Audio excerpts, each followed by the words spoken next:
Hello friends, nursing lecture notes YouTube channel पे आपका स्वागत है। आज हम देखेंगे फंडामेंटल ऑफ नर्सिंग का इम्पोर्टेंट क्वेश्चन। आज का क्वेश्चन है हमारा रोगी की छुट्टी प्रक्रिया, discharge procedure of the patient. Patient का जो डिस्चार्ज प्रोसीजर होता है वो क्या होता है वो देखेंगे हम। पेशेंट के उपचार के उपरांत उसको डिस्चार्ज करने के लिए तैयार करनी होती है। जब भी कोई पेशेंट हॉस्पिटल में भर्ती होता है और भर्ती प्रक्रिया जब उसका पूरा हो जाता है तो उसे जो है डिस्चार्ज करने के लिए तैयार करनी पड़ती है। डिस्चार्ज करने से पहले पेशेंट को शारीरिक एवं मानसिक रूप से तैयार किया जाता है।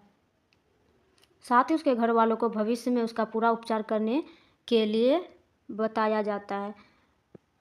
डिस्चार्ज करने का मतलब है पेशेंट को घर भेजना। घर भेजने के लिए जो पेशेंट को शारीरिक एवं मानसिक रूप से भी तैयार किया जाता है ताकि वो शारीरिक एवं मानसिक रूप से भी ठीक रहे। साथ ही उसके घर वाले को भविष्य में उसका पूरा उपचार के बारे में बताया जाता है। जो भी कुछ मेडिसिन बचा होता है, थोड़ा मोड़ा जो भी उसके बॉडी में जो भी डिजीज़ बचा होता है वो उसके फ्यूचर के लिए डॉक्टर के द्वारा एडवाइस दे दिया जाता है कि ये सब मेडिसिन लेना, उसका रूटीन बता दिया जाता है ट्रीटमेंट चार्ट के माध्यम से। पर्पस, डिस्चार्ज करने का पर्पस क्या है? व्यक्ति को संकेत, सूचना एवं निर्देशन के द्वारा देखभाल सुनिश्चित करना, स्वास्थ्य से संबंधित वातावरण को हॉस्पिटल से छुट्टी होने के बाद भी बनाए रखना। स्वास्थ्य से संबंधित हॉस्पिटल के जैसा वातावरण व्यक्ति का जो है छुट्टी होने के बाद भी बनाए रखना। हॉस्पिटल के जैसा वातावरण, समय पर दवाई लेना, समय पर खाना खाना, समय पर अपना रूटीन के अनुसार सारा काम करना। पेशेंट को मनोवैज्ञानिक एवं शारीरिक रूप से बदले हुए वातावरण के लिए तैयार करना। पेशेंट को जो है मनोवैज्ञानिक एवं शारीरिक रूप से जो भी वातावरण बदला हुआ था, घर का माहौल अलग होता है हॉस्पिटल से, तो उसके लिए जो है व्यक्ति को तैयार करना। पेशेंट एवं उसके परिवार को स्वास्थ्य संबंधी जटिलताओं को अच्छी तरह से समझाना।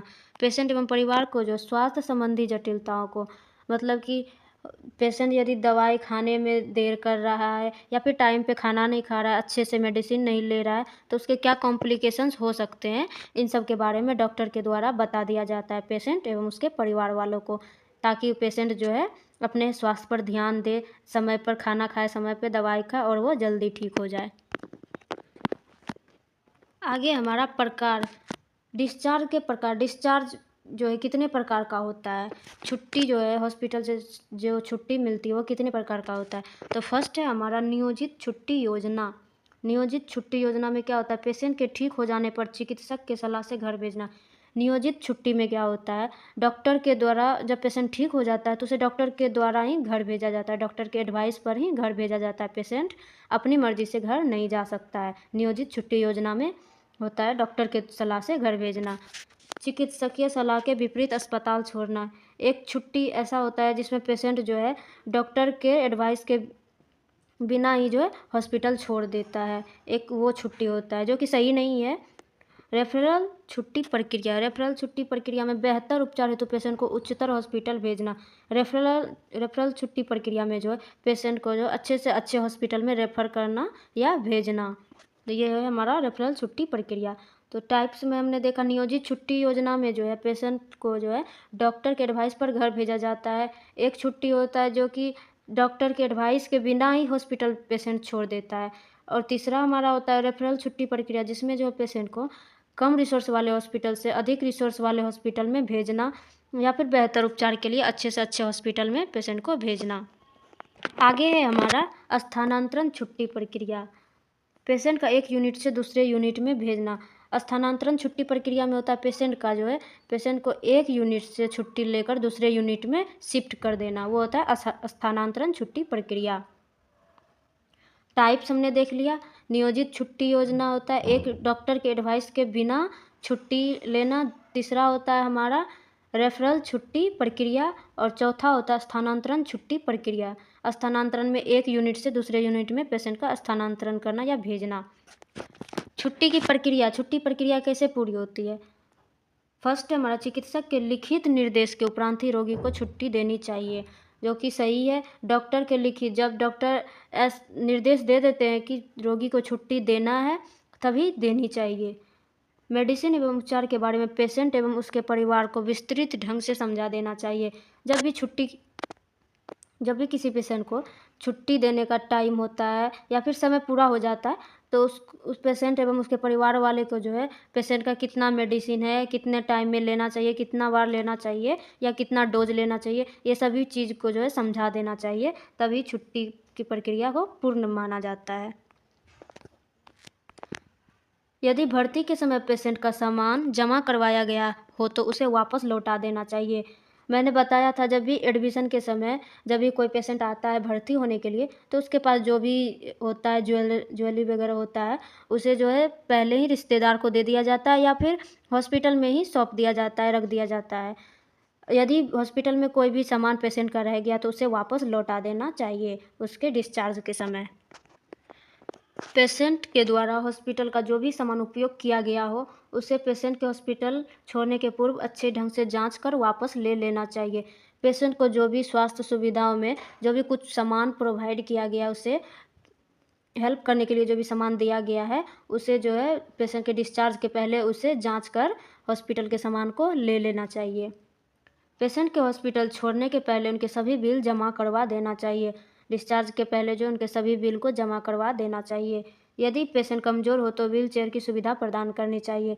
यदि पेशेंट चल नहीं पा रहा है, कमज़ोर है या फिर वो पैरालाइज्ड है, तो उसके लिए व्हील चेयर की आवश्यकता होती है, उसे व्हील चेयर प्रदान करना चाहिए। नर्स द्वारा पेशेंट के सारे रिकॉर्ड तैयार कर फाइल करवा देना चाहिए। डिस्चार्ज का जो है लास्ट ये होता है कि सारा रिकॉर्ड तैयार कर फाइल करवा कर नर्स डॉक्टर के द्वारा सिग्नेचर करवा कर ही पेशेंट को हॉस्पिटल से बाहर जाने देना चाहिए। आगे हमारा छुट्टी प्रक्रिया में नर्स के कार्य एवं उत्तरदायित्व। जब भी किसी पेशेंट को छुट्टी दिया जाता है तो उसमें नर्स की क्या रिस्पॉन्सिबिलिटी होती है, नर्स क्या क्या करती है। फर्स्ट पॉइंट है, रोगी एवं उसके परिवार को सावधानीपूर्वक घरेलू उपचार के बारे में बताना चाहिए। कुछ घरेलू नुस्खा होता है डिजीज़ में, तो नर्सेज जो है उसके परिवार वाले को बताती है। दवा एवं भोजन के बारे में पेशेंट एवं उसके परिवार को समझाना। मेडिसिन उसका टाइम टेबल बता देना चाहिए। पेशेंट क्या खा सकता है, क्या नहीं खा सकता है, क्या अवॉइड करेगा, क्या खाएगा, वो सभी जो है उसके परिवार वाले को समझा देना चाहिए, ताकि वो उसका ध्यान रखे, उसका और उसके हेल्थ में काफ़ी मदद मिले। यदि घर जाकर पेशेंट की हालत में सुधार ना हो तो परिवार जन वालों को उसे हॉस्पिटल में लाने हेतु प्रोत्साहित करना। यदि पेशेंट घर जाने की छुट्टी होने के बाद जो है घर में जाकर उसका हालत बिगड़ गया या फिर वो और बीमार हो रखा है, तो उसे फिर से हॉस्पिटल लाने के लिए प्रोत्साहित करना चाहिए। यदि रोगी के हालात में अपेक्षित सुनर हो तो सामान्य जीवन जीने के लिए प्रेरित करना चाहिए। देखिए, अपेक्षित सुनर नहीं है, अपेक्षित सुधार।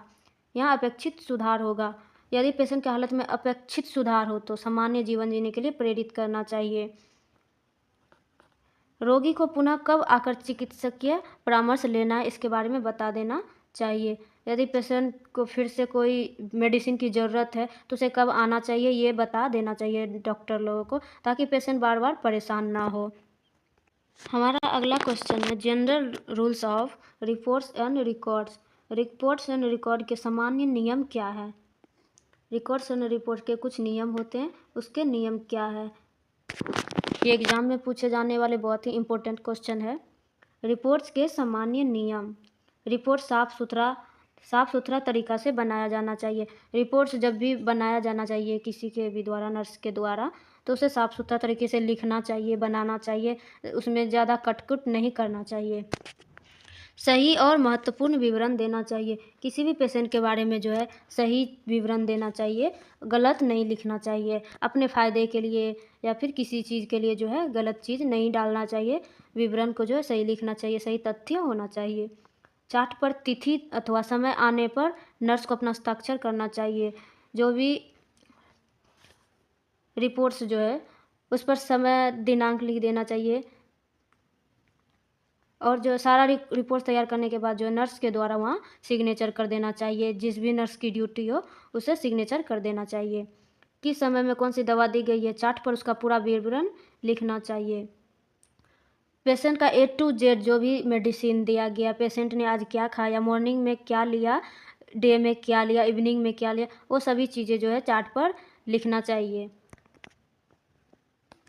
रात्रि ड्यूटी के समय पेशेंट का टेम्परेचर नोट कर लिख लेना चाहिए। रात्रि में जो है, नाइट में जो है, जिसकी भी ड्यूटी हो, पेशेंट का टेम्परेचर नोट कर लिख देना चाहिए। चिकित्सक का निर्देश अलग शीट्स पर लिखना चाहिए। जो भी डॉक्टर का जो भी निर्देश है वो अलग कागज़ पर लिखना चाहिए। पेशेंट का जो रिपोर्ट है वो अलग डायरी में लिखना चाहिए। अधूरे वाक्य में रिपोर्ट नहीं लिखना चाहिए, आधा अधूरा नहीं लिखना चाहिए, स्पष्ट वाक्य में लिखना चाहिए। लिखते समय जो है ज़्यादा कटिंग नहीं करना चाहिए ताकि वो पढ़ने में दिक्कत ना आए, ऐसा वाक्य लिखना चाहिए। स्पष्ट वाक्य में लिखना चाहिए, अधूरे वाक्य रिपोर्ट में नहीं लिखना चाहिए। हमने रिकॉर्ड का सामान्य नियम पढ़ा, अब हम देखेंगे रिपोर्ट का सामान्य नियम पढ़ा। अब हम देखेंगे रिकॉर्ड का सामान्य नियम क्या है। रिकॉर्ड कैसे बनाना चाहिए। हर रोगी का व्यक्तिगत रूप से अलग रिकॉर्ड रखना चाहिए। प्रत्येक व्यक्ति का अलग अलग पेशेंट का जो है अलग अलग रिकॉर्ड बनाना चाहिए। स्पष्ट और सुपाठ्य होना चाहिए, स्पष्ट वाक्य में लिखना चाहिए, स्पष्ट सेंटेंस होना चाहिए, सुपाठ्य होना चाहिए जिसे पढ़ने में आसान हो। हर पेज पर पेशेंट का नाम, उम्र, वार्ड, दिनांक और रोगी का बेड नंबर लिखा रहना चाहिए। हर पेज पे जो भी पेशेंट है उसका नाम, एज, वार्ड, किस वार्ड में वो भर्ती है, उसका डेट, बेड नंबर इत्यादि लिखा होना चाहिए रिकॉर्ड में। हमेशा नीला या काली स्याही से लिखा जाना चाहिए, रेड या और भी जो है पेन का यूज नहीं करना चाहिए, नीला या फिर काली स्याही से ही लिखना चाहिए। सारी सूचना दर्ज होनी चाहिए, कोई भी चीज़ जो है छोड़ना नहीं चाहिए, रिस्पॉन्सिबल की तरह काम करना चाहिए। विश्वसनीय व यथार्थ होनी चाहिए, विश्वसनीय होना चाहिए, विश्वास के लायक होना चाहिए और सच्चा होना चाहिए। हमेशा गोपनीय रखना चाहिए। किसी के भी रिकॉर्ड को, किसी भी पेशेंट के रिकॉर्ड को, चाहे वो कैसा भी पेशेंट हो, किसी भी डिजीज़ का पेशेंट हो, उसका जो है हमेशा गोपनीय रखना चाहिए। किसी भी जगह पे नहीं बोलना चाहिए, किसी को भी देखने के लिए नहीं देना चाहिए किसी का भी रिकॉर्ड को। हर नर्सिंग प्रक्रिया के उपरांत तुरंत उसे रिकॉर्ड की जानी चाहिए। रिकॉर्ड में खाली जगह नहीं छोड़नी चाहिए। नर्सिंग प्रक्रिया, नर्सिंग मैनेजमेंट, किसी भी पेशेंट का नर्सिंग मैनेजमेंट क्या क्या दिया गया है, क्या क्या नर्स के द्वारा प्रबंध किया गया है, उसे तुरंत रिकॉर्ड की जानी चाहिए।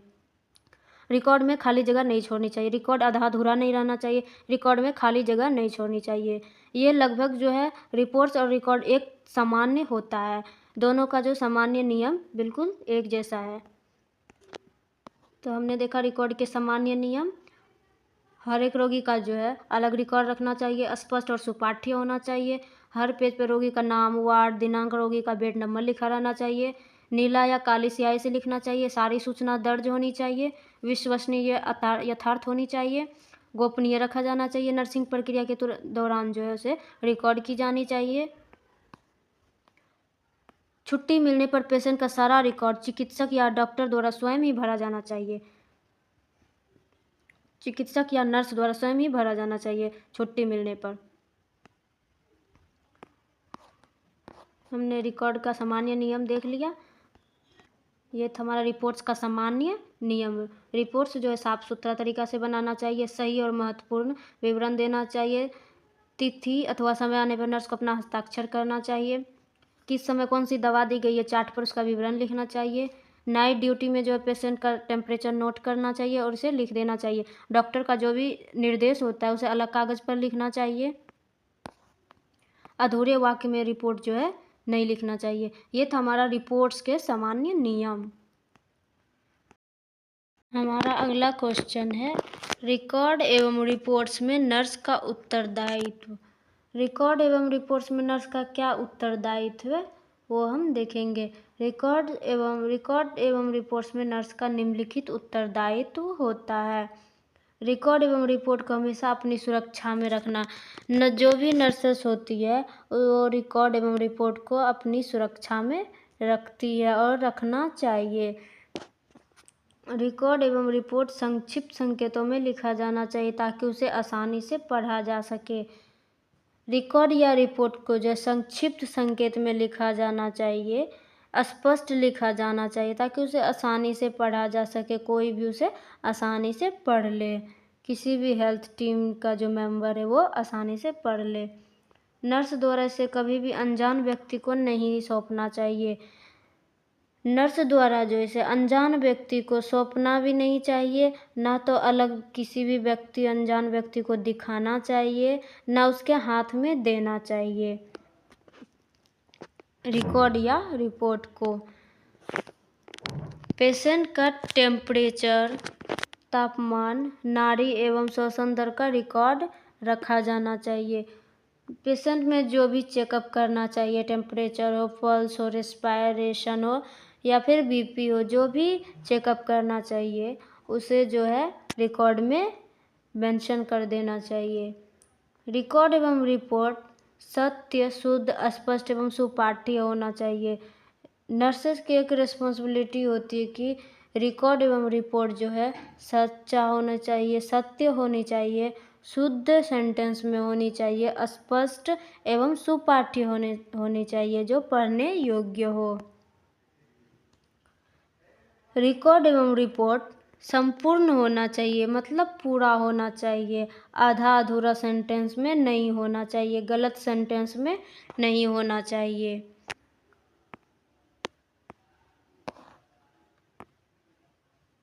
रिकॉर्ड एवं रिपोर्ट एक साथ गोपनीय रखा जाना चाहिए। रिकॉर्ड एवं रिपोर्ट को गोपनीय रखा जाना चाहिए। हर किसी भी व्यक्ति को, किसी भी हेल्थ केयर वर्कर को जो है हमेशा रिपोर्ट निकाल कर नहीं देखते रहना चाहिए फालतू में। उसका जो है अच्छे तरीके से उसका देखभाल करनी चाहिए। और जो भी रिकॉर्ड या रिपोर्ट रखने का जगह है वो जो है अलग जगह होनी चाहिए, थोड़ा दूर होना चाहिए। और उस रूम का जो है अच्छे तरीके से देखभाल होनी चाहिए, ताकि वहाँ से कोई चीज़ एक दूसरे का रिपोर्ट पढ़ ना सके, कोई ले ना सके। सारी प्रक्रिया का रिकॉर्ड करना चाहिए। जितना भी प्रोसीजर किया गया है, नर्सिंग मैनेजमेंट, नर्सिंग प्रबंधन, जो भी डॉक्टर के द्वारा जो भी प्रक्रिया किया गया, हॉस्पिटल का जो भी प्रक्रिया किया गया हॉस्पिटल के द्वारा एक पेशेंट के लिए, उन सभी को जो है रिकॉर्ड करके रखना चाहिए। दवाइयाँ व उपचार का पूर्ण विवरण लिखना चाहिए। जो भी पेशेंट को मेडिसिन प्रोवाइड किया गया है, जो भी ट्रीटमेंट प्रोवाइड किया गया है, उसका पूर्ण विवरण लिखा होना चाहिए रिकॉर्ड या रिपोर्ट में। तो नर्स के क्या रिस्पॉन्सिबिलिटी है कि रिकॉर्ड एवं रिपोर्ट जो है हमेशा अपनी सुरक्षा में रखना चाहिए। रिकॉर्ड एवं रिपोर्ट संक्षिप्त संकेतों में लिखा जाना चाहिए ताकि उसे आसानी से पढ़ा जा सके। नर्स द्वारा इसे कभी भी अनजान व्यक्ति को नहीं सौंपना चाहिए, उसे छूने नहीं देना चाहिए। पेशेंट का रक्तचाप, टेम्परेचर, पल्स, रेस्पिरेशन का रिकॉर्ड रखा जाना चाहिए। रिकॉर्ड एवं रिपोर्ट सत्य, शुद्ध, स्पष्ट एवं सुपाठ्य होना चाहिए। रिकॉर्ड एवं रिपोर्ट संपूर्ण होना चाहिए, आधा अधूरा नहीं होना चाहिए। सारी प्रक्रिया का रिकॉर्ड करना चाहिए। रिकॉर्ड एवं रिपोर्ट एक साथ गोपनीय रखा जाना चाहिए। दवाइयों एवं उपचार का पूर्ण विवरण लिखना चाहिए। ये काफ़ी हल्का वर्ड में है तो इसे याद करने में कोई प्रॉब्लम भी नहीं होगी। आज का हमारा ये टॉपिक समाप्त होता है। कल मिलेंगे।